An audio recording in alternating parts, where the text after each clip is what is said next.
अरे बहू रानी तो सारा सारा दिन कमरे में बंद रहती है, कोई काम भी नहीं। मैं तो बोर हो जाती हूँ, क्या करूँ। तभी मीना की सहेली रीना उससे मिलने आती है। अरे मेरे घर का भी यही हाल है, बेटा ऑफिस और बहू कमरे में बंद, समय काटे नहीं कटता। लेकिन अब सच मानो तो वक्त ही नहीं है कि वक्त से रोटी भी खा लूं। अरे बहन, मुझे भी बता दे कौन सा जादू चलाया है, मैं भी अब जिंदगी के बचे कुचे दिन आराम से काट लूं। दीवारें देख देख कर तो बोर हो गई हूं मैं। रीना मीना को एक स्मार्टफोन देती है। ये ले, ये है वो छड़ी जो जादू करती है। इसमें मैंने तेरा फेसबुक अकाउंट भी बनाया है, एंजल प्रिया के नाम से।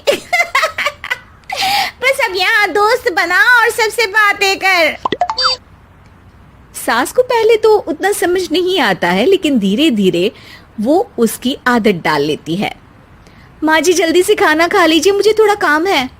अरे तू जा, मैं खा लूंगी, अभी वक्त नहीं है। और सासू माँ मोबाइल में मुंह गड़ाए जवाब दे देती है। बहू समझ ही नहीं पाती और वहां से कमरे में चली जाती है। अचानक सास को किसी प्यारी पिंकी की फ्रेंड रिक्वेस्ट आती है। अरे वाह, ये तो कोई प्यारी सी लड़की लगती है, बात करती हूँ। सास फ्रेंड रिक्वेस्ट अपनाकर बात करने लगती है। अब क्या था, सास सारा दिन उस सहेली से बात करती, अपनी कहती, उसकी सुनती। एक दिन सास फोन पर ही सरगड़ाए, अरे बहू जरा मंदिर के लिए थाली सजा दे, आज कीर्तन है।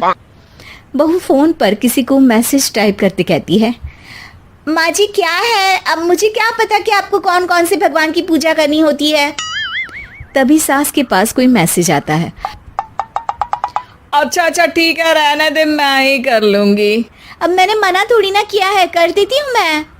अब मैंने भी बोला ना कि थोड़ी देर में बात करती हूँ, तो मैं ही कर लेती हूँ, तू जा अपने कमरे में। बहू वहां से चली जाती है।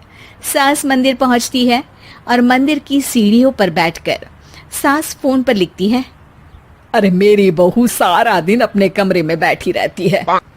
वहां से रिप्लाई आता है, मैं आपकी बहू को तो जानती नहीं हूँ, लेकिन हाँ एक बात है, हो सकता है आपने उसे ताने दिए होंगे या फिर उसका दिल दुखाया होगा।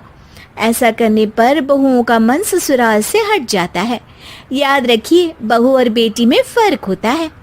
सास घर जाती है और बहू से बड़े ही प्यार से बात करती है, उसके लिए खाना बनाती है, उसे गिफ्ट में साड़ी भी देती है। जिसके बाद अगले दिन, माँ जी चलिए, आज मैं भी आपके साथ मंदिर चलती हूँ, आते वक्त भोले भैया के गोलगप्पे खाकर आएंगे। अरे हाँ बहू, ये तो अच्छा है, चलो। सास मन में सोचती है कि उसकी फेसबुक वाली दोस्त कितनी अच्छी है, उसके समझाने से उसे उसकी बहू वापस मिल गई। वो बहू को अपनी दोस्त के बारे में बताने का सोचती है, लेकिन फिर चुप हो जाती है। बहू फोन पर टाइप करती है, मेरी सास मुझे नौकरानी समझती है, एक गिलास पानी तक खुद नहीं लेती। मन तो करता है कि बोल दूं, मैं बहू हूँ, कोई नौकरानी नहीं। वहां से रिप्लाई आता है, देखो तुम्हारी सास को तो मैं भी नहीं जानती, लेकिन वो बुजुर्ग होंगी, पूरा जीवन उन्होंने घर गृहस्थी चूल्हा चौका में निकाल दिया। और फिर तुम ये भी मत भूलो कि जिस पति पर तुमको इतना गर्व है, उसे भी शिक्षा उन्होंने ही दी है। तो जिसने तुम्हें इतना दिया, क्या तुम उनकी थोड़ी सी सेवा नहीं कर सकती? बहू भी अगले दिन से सास का सारा काम करती, उनके पैर दबाती, उनका ख्याल रखती, उनके साथ घूमने जाती। एक दिन सास, बहू ये लो मेरा हीरे का हार, पहले तो सोचा था कि अपनी बेटी को दूंगी, लेकिन आज जब मेरे हाथ पैर में दर्द था तो तुम मेरा साथ दे रही थी। समय पर खाना पानी देकर तुमने ही मेरा बुढ़ापे में साथ दिया। उसके हिस्से का बहुत कुछ मैं उसे दे चुकी हूँ, लेकिन ये अब तेरा। बहू तो ये देखकर खुशी से उछल ही जाती है। वो सास को गले लगाकर कहती है, माँ जी आप सच में बहुत अच्छी है, भला हो उस एंजल प्रिया का जिसने मुझे आपसे वापस मिलवा दिया, वरना मैं तो हमेशा आपको गलत ही समझती। मैं तो सोचती थी काश वो एंजल प्रिया मेरी सास होती। क्या नाम लिया बहू? एंजल प्रिया तेरी फेसबुक फ्रेंड है? हाँ माँ जी, वो बहुत अच्छी है, उन्होंने ही मुझे बताया कि सास की कीमत क्या होती है।